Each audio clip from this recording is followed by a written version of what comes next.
तो कैसे हैं आप लोग। विकी क्लासेस के यूट्यूब चैनल में आपका स्वागत है। आज हम लोग कार्डियक अरेस्ट के जो 5 कारण होते हैं उनके बारे में जानेंगे। कौन कौन से वो 5 कारण होते हैं। तो हम एक निमोनिक से समझेंगे 5H। इसमें 5H होते हैं जो कॉज होते हैं कार्डियक अरेस्ट के। पहले H से क्या होगा, पहले H से हो गया हाइपोक्सिया। किन्हीं भी कारण बस पेशेंट में टिश्यू में ऑक्सीजन का लेवल या ऑक्सीजन कंसंट्रेशन कम हो जाए तो उसे हम लोग क्या बोलेंगे, हाइपोक्सिया। या फिर हम अदर लैंग्वेज में क्या कह सकते हैं, low oxygen concentration into the tissue is known as hypoxia. अब ये होता कैसे है, कभी क्या हुआ किसी कारण बस कोई बस पलट गई किसी नदी में या तालाब में, उसमें लोग डूब गए। उसकी वजह से कुछ लोग जो रेस्क्यू किए गए तो पानी उनके लंग्स में चला गया और लंग्स में जाने की वजह से उनका क्या है, कार्डियक अरेस्ट हो गया।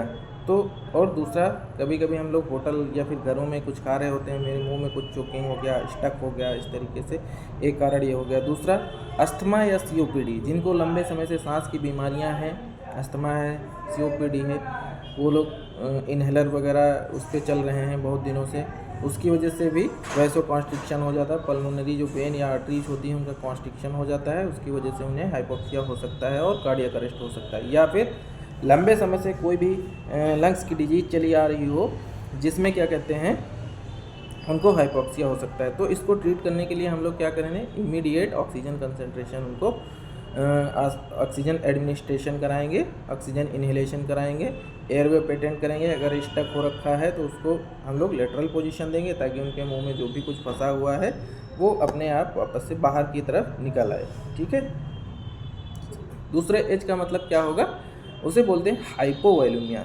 ये कब होगा, किन कंडीशनों में, मान लो आप कहीं जा रहे हैं, RTA हो गया, कोई इंजरी होगी, उसकी वजह से आपका बहुत सारा ब्लड लॉस हो गया, या फिर आपको गैस्ट्रोएंटराइटिस होगी, उसमें नोजिया, वोमिटिंग और क्या कहते हैं, डायरिया हो गया, जिसकी वजह से सारा फ्लूइड और इलेक्ट्रोलाइट बाहर हो गया और उसमें आपको कार्डियक अरेस्ट हो गया। इसको मेंटेन करने के लिए क्या करेंगे, सबसे पहले हम लोग रिहाइड्रेट करेंगे पेशेंट को, फ्लूइड्स देंगे, नोजिया वोमिटिंग के लिए, गैस्ट्रोएंटराइटिस हुआ है तो उसके लिए एंटीबायोटिक्स देंगे और इलेक्ट्रोलाइट इम्बैलेंस जो हो उसको मेंटेन करेंगे। और फिर बारी आती है अगर ब्लड लॉस हुआ है तो हम लोग उसमें ब्लड ट्रांसफ्यूजन करेंगे। ये सब किन किन कारणों से हो सकता है, कहीं ट्रामा हो गया, हाइपोटेंशन, BP किसी कारणवश से फाल हो गया, डिहाइड्रेशन हुआ, शॉक हुआ, इन सब चीज़ों में क्या होगा, पेशेंट को हाइपोवॉल्यूमिया हो सकता है। फिर अगला कारण आता है H+ आयन। H+ आयन का मतलब कि हमारे ब्लड का pH जो है 7.35 to 7.45 होता है, जिसमें 2 कंडीशंस होती हैं, एक तो एसिडोसिस और दूसरा एल्केलोसिस। तो उसमें उसको ट्रीट करने के लिए एसिडोसिस को हम लोग क्या देते हैं, सोडियम बाइकार्बोनेट देते हैं, ऑक्सीजन का इन्हेलेशन कराएंगे और बाईपेप मशीन देंगे, उसको लगाएंगे पेशेंट को। बाईपेप का full form by level positive airway pressure, जिसमें I/E रेशियो को सेट करते हैं।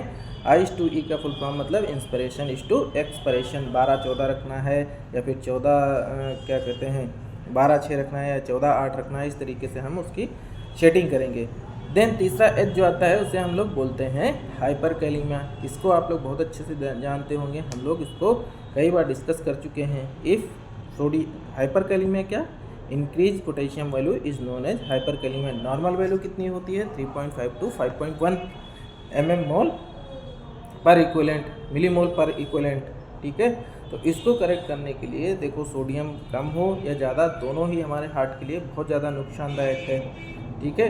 तो इसको अगर ज़्यादा हो रखा है तो उसके लिए हम लोग क्या करेंगे, 25% एक्सडोज में 6 international unit HIR human insulin regular plus 1 ampoule injection calcium gluconate देंगे, सोडियम बाइकार्बोनेट देंगे। ठीक है। उससे भी नहीं सही हुआ तो हम लोग क्या करेंगे, पेरिटोनियल डायलिसिस करते हैं या फिर ब्रोंकियोडायलेटर से हम लोग नेबुलाइजेशन कराते हैं।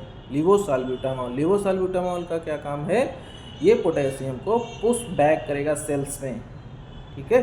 तो अपना ये नॉर्मल रेंज में आ जाएगा। अब पोटेशियम अगर कम है तो नॉर्मल रेंज पोटेशियम का क्या था, 3.5 to 5.1 था तो फिर उसको कम है तो सेंट्रल लाइन डालने के बाद हम लोग क्या करेंगे, पोटेशियम को इन्फ्यूजन पंप से एक कैलकुलेटेड डोज में हम लोग चलाएंगे जब तक कि वो नॉर्मल ना रहे। और इसके साथ साथ हम लोग पोटेशियम सप्लीमेंट फूड देंगे, जैसे कि आपका बनाना हो गया, कोकोनट वाटर हो गया।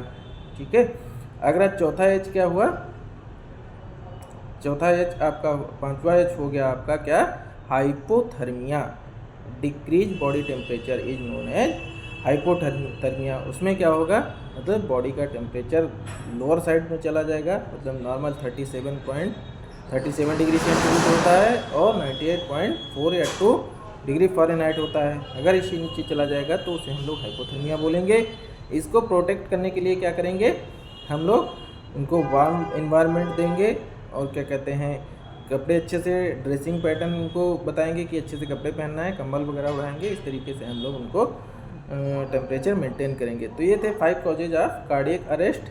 आप लोग इसे देखिए, याद करिए, पढ़िए, नोट्स बनाइए। ठीक है, बने रहिए बीके क्लासेस के साथ और दिखाइए कुछ ऐसा कि दुनिया बनना चाहे आपके जैसा। Thank you for today.